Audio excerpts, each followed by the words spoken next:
Yo, this is Woke One's podcast. I'm your boy Lil Eddie. In this platform, we'll be talking about everything from the culture, what's going on in the world, politics, anything that's on the mind of the youth, we speak it. If you ain't at this table, then you nowhere. And the first guest is a great friend of mine, beautiful Miss Nikki. How you doing? Good. How are you?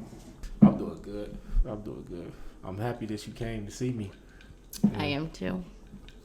Thanks for having me. So what's been going on with you? How's school been going? School, I'm ready to be over with it. Ready to be over with it? Yes, a few more weeks left. You make it look easy though, how you been doing it. Kicking it, partying, passing those tests and stuff. Don't tell my teachers that. Yeah, that's what's up though. Yeah. So, have you been? Do you know what you want to do once you go to nurse? Like, far as it? I'm just gonna stick to dialysis at first, but I really wanna work with babies. That's my main goal. Yeah. Pediatric. No, even younger than peds, like NICU, like premature babies, like real young. Like in the critical care unit. Yeah. Or if not, just like labor and delivery. Like I want babies, not like toddlers or infants. So when I had my baby, it was funny because we was in the hospital for like 3 days. My mom, she was in labor for like 3 days, so we was in the hospital. And I would literally watch nurses change shifts. Uh-huh. And one nurse, she come in, she introduced herself. We said, hey, I'll be taking care of you. Because we thought one day, first 7 hours, we think we're finna have the baby don't come. The next 8 hours, it's finna come, and it don't happen. So it was like kind of stressful. We had one nurse, man. I don't know if she was nervous, but she was like tripping over cords and shit, and just she was probably new. And I was like, look, I don't want her holding my baby when he come out. It was crazy. Yeah. And one funny incident was, well, not an incident, but one of the doctor actually, when she came in, and she actually delivered the baby, and right after that, the next morning, she was on TV. She was like on Channel 7 News talking about dietitian and stuff like that. And we actually watching her on TV. Oh, your doctor? Like, yeah, that's seriously. That's crazy. That was like fucking mind blowing. Yeah. Yeah, crazy. It's funny, like, because we go in and out of different places. The funny thing about doing the job I do is like going in people's houses. Yeah. Like the first time, that was like a big culture shock. I don't think I could do that. Like, it's funny because like, we'll see the medical side, but then you'll see people's personal life. Yeah. Like how they live. Yeah. And their family. Like sometimes you'll walk in somebody's house, you just see little naked kids running around and families with no clothes on, and then you gotta, some houses be like all kind of, you be like, oh shit. Yeah. A lot of arguing, fighting be going on, and just like crazy. Yeah. That's funny because I just did, I had to do like my mission statement. A personal mission statement for nursing, which is basically like my testimony for my goals of being a nurse. And one of them was to try to always see my patients as humans and not as patients, because it's so easy being in the medical field to only see them as patients, but you seeing their home life, you see them as like humans. And being an advocate too. That's like, that was part of my mission statement, yeah. But that's one thing, like, you quickly forget being in the medical field so long. Yeah. They're just, this is my patient, this is my patient. Yeah. But you forget, like, we're all humans too. So I want to, like, yeah. But I want to, like, be conscious of that. And a lot of times, what I see is, like, speak on the advocate part is, like, if you go in somebody's house and you see they've been mistreated and stuff like that, that's kind of hard to deal with because you don't want to step in like family business. Right. But now this is your patient and you have to do what's best for your patient. Mm-hmm. That can be crazy too. So what do you do? Usually I try to stay out the way. Okay, so. Usually I try to stay out the way, but what I do is sometimes I like ask the patient, like, is she okay or he okay or whatever like that. Yeah. You know what I'm saying? I let them away from the family. Right. Everything's okay. You don't want to really You don't want to really like be asking like offensive like questions that you know can offend a family right in front of them. Because it might be okay with the patient. Yeah, sometimes it might be. Then sometimes it's not. They just don't have nobody to speak up for them. So a lot of times we do have to like step in and like. Have you? Did I ever step in? I talked to a patient before. I ain't never really like stepped in like stepped in, put my foot down like, look, this is what's going on. No, I didn't never do that. But like, and it's crazy because, and then another thing is like going into people's houses with the COVID-19. Oh yeah. That's a big issue right there. Like when it first hit, I heard a lot of people quitting their jobs. People didn't want to go to work because they didn't know what was gonna happen with it. Yeah. And it's like, it's funny now that we so used to it. We just wear masks. As long as you just wear a mask, you'll be okay. Yeah.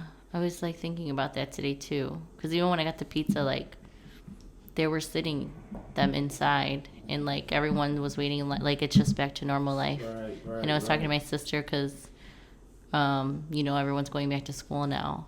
And I was like, people forgot about it already. And when it was like first started, everybody was like scared. And buying all the toilet paper. I didn't know what to do. Like, I was running to like really cautious. Like, should I take? And we couldn't even find Lysol. Like, Lysol was worth more than gold. Yeah. Luckily, we always had Lysol, so. Y'all kept Lysol? Always. Wipes. No. Lysol wipes, spray, because I use that on the regular. Have you ever tried to, like, buy some stuff for yourself at home? Like, had to go to Walgreens and Walmart and realize that it was nothing there? Yeah, I had a hard time with hand soap. Hand soap? Yeah. There was, no hand soap. Well, I want to know, why did people, the first thing that people thought was to take the toilet I don't. My man, I'm thinking, okay, if we gonna reach gridlock, food.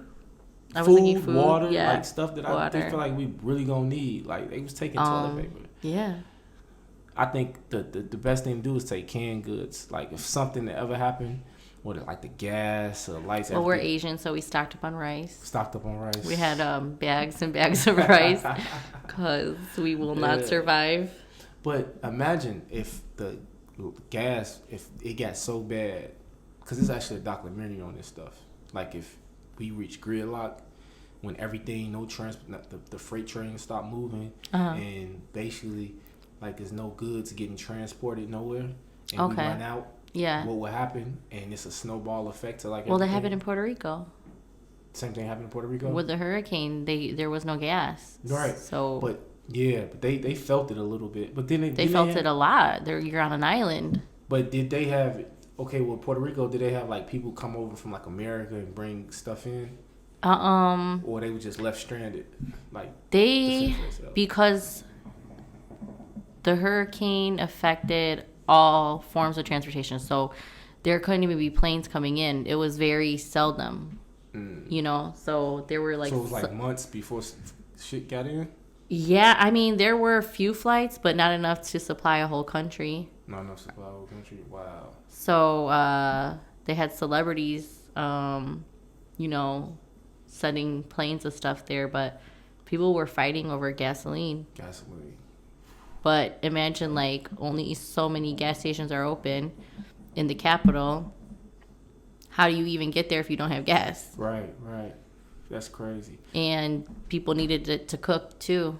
Right. It was a lot. What would happen if it's like America help everybody else? What would happen if we went down, and who would help us? That would never happen. That would never. You don't think we're the most powerful country in the world? The most powerful country. That would never happen.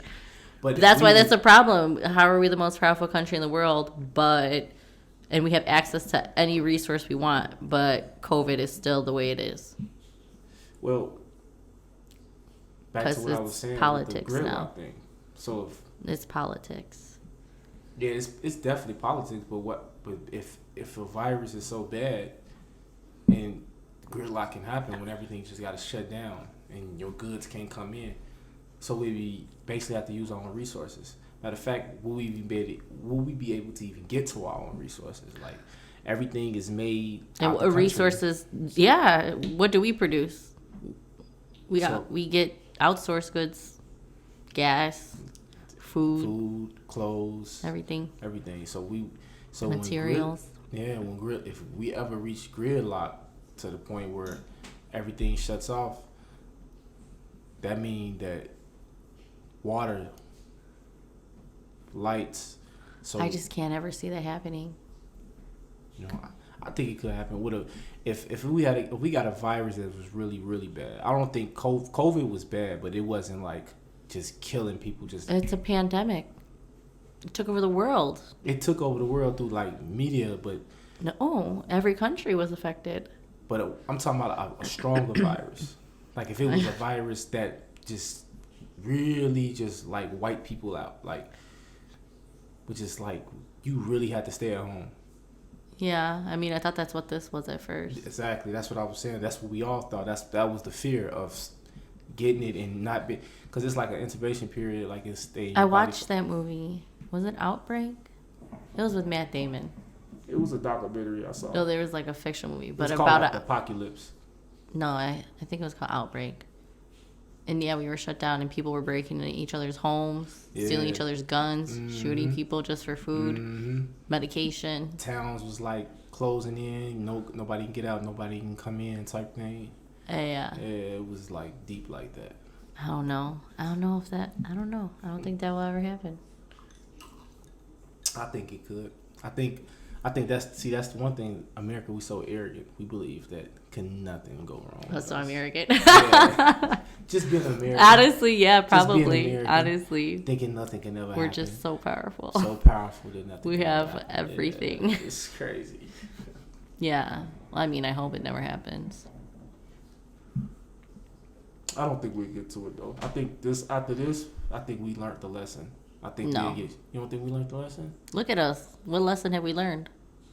I mean, like the government, far as in like how we would treat a pandemic if it gets serious. No. The hospitals will get better. Because they're still not learning. We're digressing right now. I think we're digressing right now. I know we are. Other countries have figured it out already. Why is America? Because it's about money. So basically, you saying that the pandemic was like kind of a scam? No, the pandemic is real, but the way that they're handling it is. So if they handle terrible. It other foreign countries, complete lockdown. I heard that. The laws, they don't care what you do. Money was not their priority. The health of the people was the priority. Right. But what's America's priority? Right. Money. Not our health. An election coming up and all that type of stuff. I mean, where it originated in China, it got bad. Right. But they had it under control because they made it a law, like everyone in your house, like. Right. We had a lockdown, but it was more so it wasn't a law. It was a suggestion to stay in your house, but we have a curfew, but were they really in control of it? I was out. We were out. Malls, China, man, they really locked down. I mean, in the Philippines, they were putting people in cages if you were found outside. Right. In Puerto Rico, you're getting fined $5,000 if you're found outside. Right. What is America doing? Like they built like heat monitors. Like, yeah. What is America doing? Yeah, that's crazy. I don't know. This is the hot topic, so I don't want to. Yeah, it's a big hot topic. I don't want to. I think we at the tail end of it. It's going to be over with pretty soon. I mean, that's what I thought. I told everybody I would bet all the money in the world that by my birthday we'd be out at the club partying. Man. And look, it's August. Not even close. We're not even close. So, have you been to the gym? My private gym. Your private gym. But not the big gym. So, how do you, like, people working out with face masks on?